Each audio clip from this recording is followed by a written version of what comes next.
E ainda falando sobre ocupação de leitos, um levantamento da Associação de Medicina Intensiva mostrou que em março, 52% das internações nas unidades de terapia intensiva do país foram de pessoas com até 40 anos. Esse dado reforça o que a gente está falando há tempos aqui, que não existe mais um perfil de vítima do coronavírus.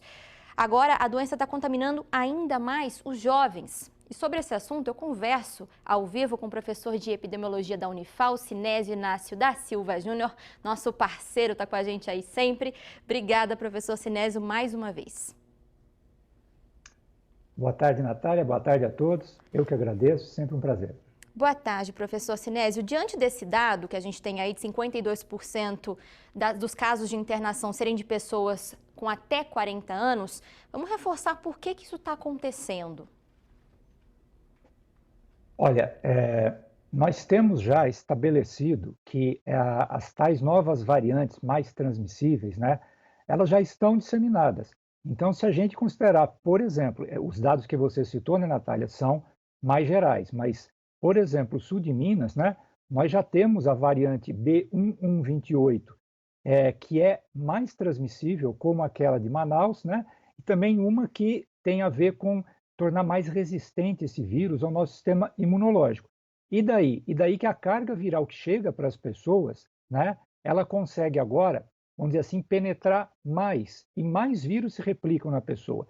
Aí mesmo esses mais jovens, que antes recebiam uma carga viral, sofriam uma infecção, mas a partir de uma entrada de vírus, vamos dizer assim, menor, né, agora eles passam a ter sintomas, né, e chegam à internação. E o que é mais grave, né, o tão grave quanto, eles permanecem muito tempo na UTI, né, oxalá que saiam, né, eles têm uma condição de sair melhor, mas congestiona as próprias UTIs. Professor Sinésio, a gente pode também, né, levar em conta nesse dado que os idosos agora estão sendo vacinados contra a doença, então por isso que teve essa queda em relação a idosos nas internações? Essa é uma notícia boa, né? Então, a internação é um indicador, né? Nós temos outros indicadores, né? Coeficiente de mortalidade por idade e tal, que indicam, né? Que já o efeito positivo protetor da vacina em relação aos mais velhos, né? Os mais idosos, já está acontecendo. Mas é sempre bom lembrar, ainda assim, uma pessoa acima de 60 anos e ou com doença crônica, né, tem muito mais risco de perder a vida do que essas pessoas mais jovens. E diante desse dado, professor, seria prudente ampliar a vacinação contra o coronavírus, além de grupos de risco? Olha, seria desejável, né, um sonho, né, Natália, se me permite falar assim, né? Claro que expandir essa vacinação, porque exatamente são pessoas que circulam mais e aí a gente conseguiria diminuir a circulação do vírus. Acontece que nós estamos, né, com essa escassez de doses. Então, nesse sentido, infelizmente, para essas pessoas, né, nós temos que priorizar ainda a população acima de 60 anos e, dentre essas pessoas abaixo de 60 anos, imediatamente aquelas que têm doença crônica, porque essas vão correr um risco muito maior, né, de, numa internação, poderem perder a vida. Outro dado que chamou atenção nos últimos dias foi o avanço de grande parte de Minas Gerais, inclusive sul de Minas, para a onda vermelha do Plano Minas Consciente, né, que não é tão restritiva quanto a onda roxa que nós estávamos. Mesmo assim, o governador Romeu Zema disse que não há motivos para comemorar. Qual que é a situação atual do sul de Minas em relação a esse cenário, professor?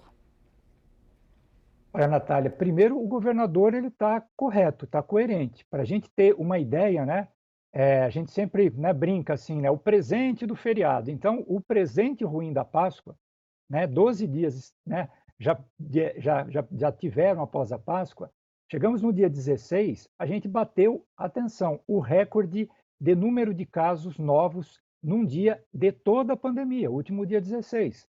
E aquela diminuição que nós tínhamos, tendência de diminuição, né, com 4 semanas de onda roxa, diminuição de casos, já ficou para trás. Desde esse dia 16, nós já estamos estabilizando de novo a tendência de novos casos.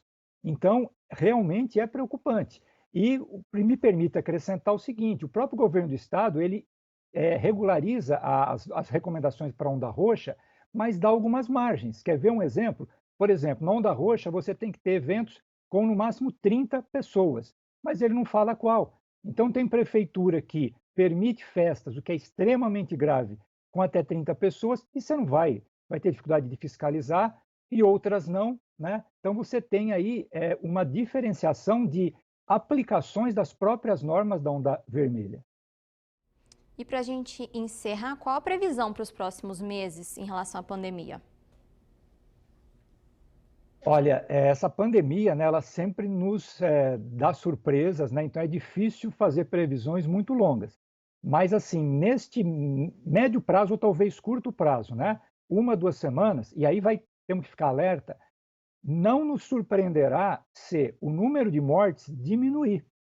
Por quê? Porque nós vamos estar colhendo o fruto, né, da diminuição de casos com 3 semanas de onda roxa, mas nós estamos verificando um aumento de novos casos. Então a gente pode ter uma diminuição de mortes em 2 semanas e daqui 3 começar aumento de internação e daqui um mês nós termos, né, um aumento do número de óbitos.